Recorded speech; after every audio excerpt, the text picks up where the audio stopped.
Selamat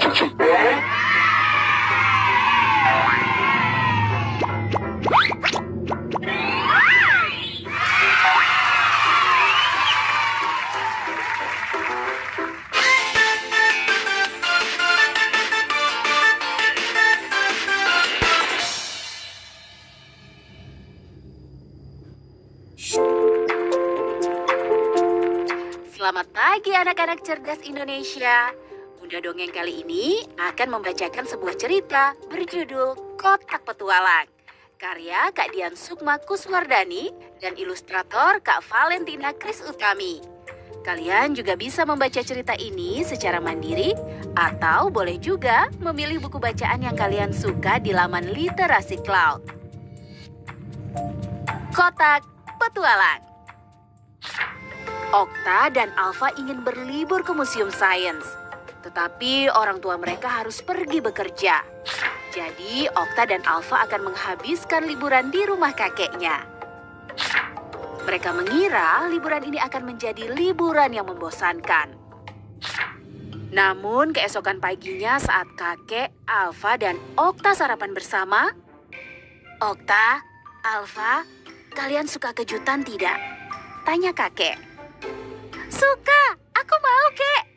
Alfa melonjak girang. "Kejutan, kejutan." "Baik, tapi kalau kalian menginginkannya, kalian harus mencarinya," kata kakek. "Oke," seru Alfa. "Ada lagi syaratnya," lanjut kakek. "Tidak masalah," jawab Alfa. Okta mulai merasa penasaran. "Apa kejutannya, Kek?" tanya Okta. "Kalau kakek bilang tidak kejutan lagi dong," balas kakek. "Nah, anak-anak, ambil amplop dan kotak petualangan ini," ucap kakek. "Pecahkan teka-tekinya dan kalian akan dapat kejutannya." Alfa buru-buru meraih amplop dan kotak petualang untuk dibuka. "Eits," cegah kakek. "Jangan dibuka di sini. Pergi ke balai desa. Kalian bisa membukanya di sana." "Kakak ikut tidak?" tanya Alfa kepada Okta. "Kalau tidak, aku pergi sendiri." Okta tidak bisa membendung rasa penasarannya. "Ayo pergi," seru Okta. Sambil membawa amplop dan kotak petualang, mereka berlari ke balai desa. Sesampai di balai desa, Okta dan Alfa membuka kotak petualang. Isinya penuh dengan barang-barang yang aneh. "Buat apa semua ini?" tanya Alfa bingung. "Aku tidak tahu. Ayo buka amplopnya juga," kata Okta. "Mungkin di dalamnya ada pesan dari kakek untuk kita." T, S, T, U, T, S, B, S, dan M kecil, eja Okta. "Apa ini semacam permainan susun kata, Kak?" tanya Alfa. "Bukan," jawab Okta. "Kupikirkan dulu." "Oh, ini pasti petunjuk arah, Fa," kata Okta. Huruf besar menunjukkan arah utara, timur, selatan, dan barat. Angka dan M kecil itu jarak dan meter. "Pertama, kita harus berjalan 100 meter ke timur." "Hebat, Kak," kata Alfa. "Kakak pintar." "Tapi yang mana arahnya? Tidak ada kompas, mendung lagi. Kalau begini, matahari tidak bisa dipakai jadi petunjuk. Apa kita coba semua arah saja?" tanya Alfa. "Enggak ah," jawab Okta. "Bakal lama dan harus jalan jauh." "Terus bagaimana dong?" tanya Alfa lagi. Okta membuka kotak petualang. "Lihat ini," ujar Okta. "Kamu tahu ini apa?" "Ini kan magnet," jawab Alfa. "Betul, dan kita akan memakainya untuk membuat kompas," kata Okta. "Ayo bantu aku." "Oke," sahut Alfa. "Tempelkan double tape di sepanjang magnet," Okta memulai. "Tempelkan magnet di dalam tutup toples." Letakkan tutup stoples di air perlahan-lahan. Alfa mengikuti perintah Okta. Keduanya menatap tutup stoples yang mengambang di air. Semoga berhasil, ujar Okta. Tutup stoples itu berputar-putar di atas air kolam. Lama-lama gerakannya makin pelan, lalu berhenti. Lihat, Alfa, kutub utara magnet di kompas kita mengarah ke jalan di depan balai desa. Kita harus mengambil jalan ke timur, berarti ke sana, tunjuk Alfa. Tapi bagaimana kita mengukur 100 meter? Okta membongkar tas mencari sesuatu yang bisa menolongnya. Dia mengacungkan penggaris plastik. Nah, ini dia, seru Okta. Setelah mengukur lebar langkahnya, ia berjalan sambil berhitung. 98, 99, 100. Stop! Alfa dan Okta mengikuti semua petunjuk arah dari catatan yang diberikan kakek. Akhirnya mereka tiba di pos kamling. Alfa mengambil selembar kertas putih dari dalam kardus. Kak, petunjuk lagi, serunya. Tapi kok kertasnya kosong? Coba lihat, kata Okta sambil merebut kertas itu. Tunggu, aku masih lihat, seru Alfa tidak mau kalah. Kertas itu sobek menjadi 2. Oh tidak! Mungkin kakek memberi kita pesan rahasia, seru Okta. Fa, tolong ambil arang di kotak petualang. Kita memerlukannya untuk memecahkan teka-teki ini. Tumbuk arang sampai menjadi serbuk, kata Okta. Sekarang, oleskan serbuk arang ke kertas. Lihat, tulisannya muncul. Alfa dan Okta menyatukan kedua kertasnya. Mereka membaca tulisan misterius. Ruang paling gelap. Tempat gelap milik kakek, gumam Okta. Kolong tempat tidur. Di dalam lemari buku kakek. Ada lagi, Kak. Lupa ya. Gudang kentang, seru Alfa dan Okta bersamaan. Mereka berjalan 1 kilometer untuk sampai ke gudang kentang. Mungkin pintu gudangnya terkunci dan kejutannya ada di tempat lain, kata Okta. Tidak dikunci, potong Alfa. Ah, kakak takut masuk ke gudang ya? Siapa bilang, seru Okta. Kamu takut ya? Enggak, balas Alfa. Okta dan Alfa mengintip ke dalam gudang. Gelap banget, Kak. Nggak kelihatan apa-apa, ujar Alfa. Kita bisa pakai ini, ujar Okta sambil mengacungkan sekotak korek dari kotak petualang. Alfa dan Okta masuk ke gudang. Okta lalu menyalakan korek. Api menyala terang sedikit. 1 detik, 2 detik, 3 detik. Aduh, panas! Jerit Okta lalu meniup api koreknya hingga padam. Nggak akan berhasil sampai koreknya habis. Kita nggak akan menemukan apa-apa, ujar Alfa. Apa di kotak petualang ada senter? Di dalam kotak petualang hanya tersisa sebotol minyak goreng, kapas, dan kaleng bekas. Kita bisa buat pelita, Fa, seru Okta. Bagaimana caranya? Linting kapasnya untuk dijadikan sumbu. Basahi sumbu kapas dengan minyak goreng. Tuang minyak gorengnya ke kaleng bekas. Taruh sumbu kapasnya seperti ini, nyalakan dengan korek. Lihat, pelitanya sudah jadi. Ayo kita cari lagi, ajak Okta.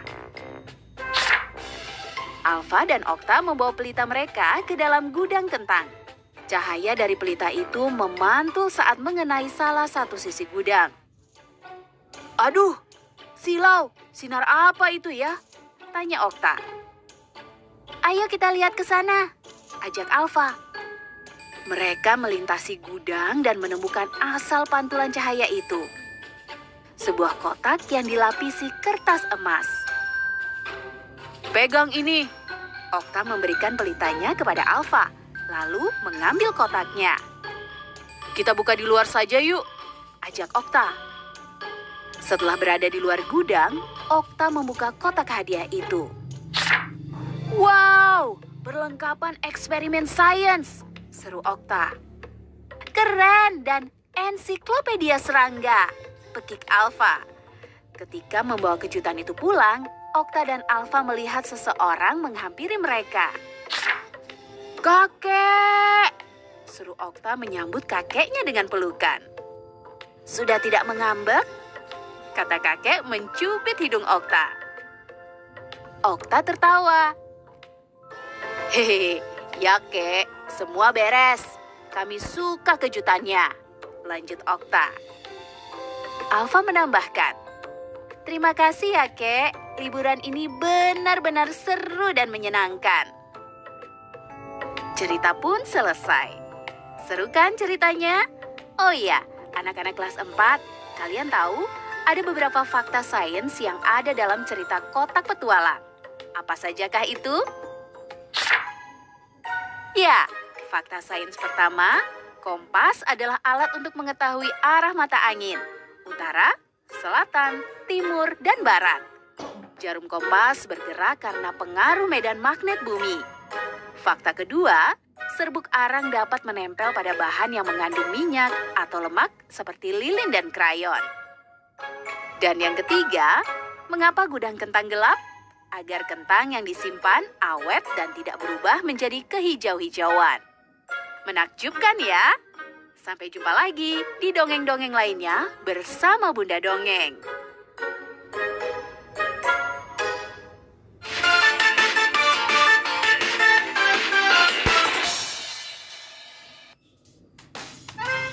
Bagus ya? Lucu kan? Yaudah, kita pindah ke ruang belajar aja yuk. Ayo kak. Yuk. Aduh Rio.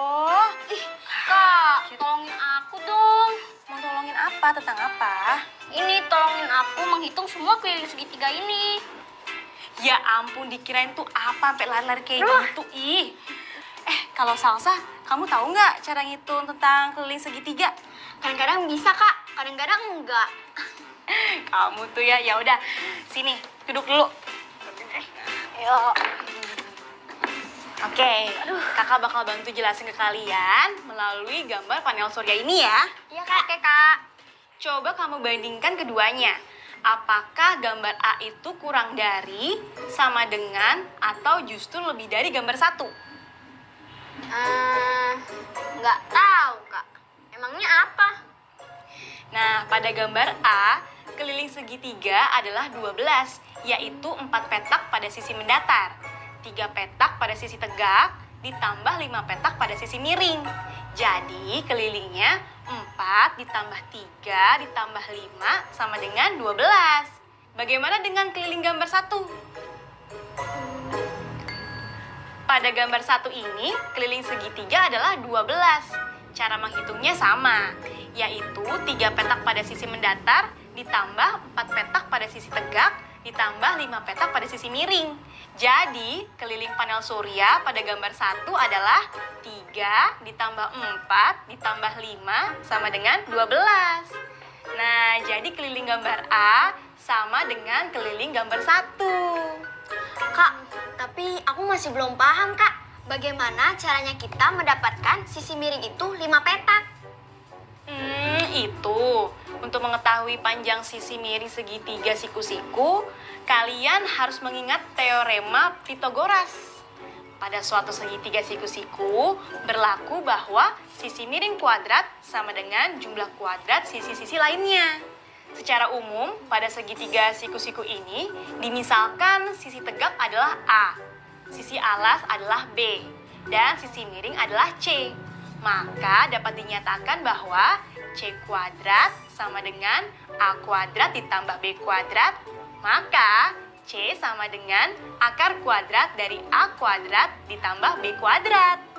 Oh, jadi angka 5 didapat dengan menggunakan rumus Pythagoras ya kak? Yap, betul banget Rio. Jika ingin mencari panjang sisi A, maka rumusnya adalah A kuadrat sama dengan C kuadrat dikurang B kuadrat. Untuk menghitung sisi B kuadrat sama dengan C kuadrat dikurang A kuadrat. Sedangkan untuk keliling segitiga, diperoleh dengan menjumlahkan panjang dari ketiga sisi segitiga. Nah, kalian tahu nggak kalau luas dan keliling dari persegi itu memiliki hubungan yang berbanding lurus? Hah? Maksudnya apa, Kak? Jadi maksudnya itu semakin luas daerah persegi, maka makin besar juga kelilingnya. Aku masih belum ngerti, Kak. Maksudnya bagaimana, Kak? Oke, kakak coba akan jelaskan ya. Contohnya, coba perhatikan gambar kedua persegi ini. Persegi dengan luas 4 cm persegi memiliki keliling sebesar 8 cm dan persegi dengan luas 9 cm persegi memiliki keliling 12 cm. Luas persegi adalah sisi kali sisi atau S kuadrat. Keliling persegi adalah sisi tambah sisi tambah sisi tambah sisi atau sisi kali 4. Luas persegi ini adalah 3 cm dikali 3 cm sama dengan 9 cm persegi. Keliling persegi adalah 3 tambah 3 tambah 3 tambah 3 sama dengan 12 cm. Oh iya, makin luas persegi, makin besar kelilingnya. Yuk, tepat sekali Salsa. Contoh lainnya adalah, perhatikan gambar ini. Ayo kita cari luas dan kelilingnya. Luas persegi panjang adalah panjang kali lebar. Jadi, 16 cm kali 1 cm sama dengan 16 cm persegi. Keliling persegi panjang adalah 2 dikali panjang ditambah 2 dikali lebar. Sama dengan 2 dikali 16 ditambah 2 kali 1. Sama dengan 32 ditambah 2 sama dengan 34 cm. Penting untuk dicatat nih. Kesimpulannya, 1. Makin luas persegi, makin besar pula keliling persegi tersebut. 2. Semakin luas persegi panjang, belum tentu keliling persegi panjang tersebut makin besar. Nah, begitu cara mencari luas dan keliling dari persegi panjang, Dek. Oh, iya, Kak. Terima kasih ya, Kak. Sama-sama. Nah, teman-teman, apakah kamu sudah paham? Kalau masih ada yang kurang jelas, kalian bisa bertanya kepada guru ya, atau mama atau papa kalian. Ini dia proyek mingguan yang sudah ditunggu-tunggu sama Rio dan Salsa. Udah siap belum? Wah, udah dong, Kak. Nah, untuk membuat kincir angin, yang pertama kali harus kita lakukan adalah siapkan dulu kertas berbentuk persegi dengan panjang sisinya 20 atau 30 cm. Lalu pilihlah kertas tebal yang mudah dilipat, digunting, dan juga direkatkan. Kemudian, kita bagi persegi ini menjadi 4 persegi kecil yang berukuran sama. Nah, kalau sudah, kalian bisa mewarnai dengan 4 warna berbeda. Atau kalian bisa juga menempelkan kertas warna dengan 4 warna yang berbeda. Kalau aku TP pakai kertas warna aja ya, Kak. Aku mau warnai aja ya, Kak. Boleh banget, terserah kalian mau melakukan kreasi apa saja. Oke. Yaudah yuk, kita langsung mulai aja. Ayo, Kak. Yuk.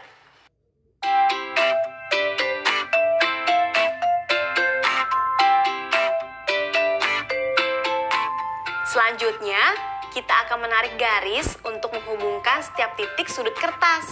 Seperti ini. Pakai pensil dan penggarisnya ya. Kalau sudah, kita gunting ya setiap perseginya mengikuti garis yang kita buat. Tapi jangan sampai putus, sisakan sedikit di tengah. Kalau sudah digunting, balikkan kertas sampai bagian berwarnanya ada di bawah. Kemudian, tempelkan setiap ujung persegi yang sudah digunting ke tengah-tengah persegi. Jadi, semua bagian yang ditempel berkumpul di tengah. Gunakan lem atau perekat yang kuat. Tunggu hingga kering. Setelah kering, buatlah lubang di tengah persegi dengan menggunakan paku kertas. Nah, kalau sudah, kita masukkan jarum pentulnya. Agar kincirnya bisa bergerak, kalian harus pasangkan pengunci berupa manik-manik atau yang paling mudah, potongan karet penghapus di sisi sebalik jarum pentul, di bagian bawah jarumnya. Nah, tinggal kita pasangkan tiang kincirnya deh. Nah, ini kakak punya tusuk sate dan sedotan. Bisa kalian gunakan untuk ditusuk dengan jarum, seperti ini. Nah, kali ini kakak menggunakan sedotan. Nah, selesai deh. Nah, kincir angin ini yang terbuat dari kertas bisa bergerak kalau terkena angin. Oh, gitu ya, Kak? Sasa, kita main di luar yuk. Ayo. Yuk, kakak ikut ya.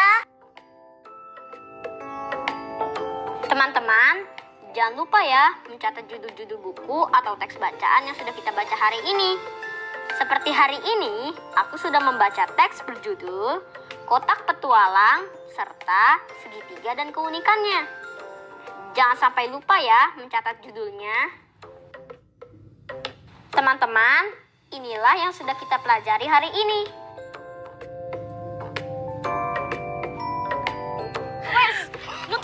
Muter ya kincirnya.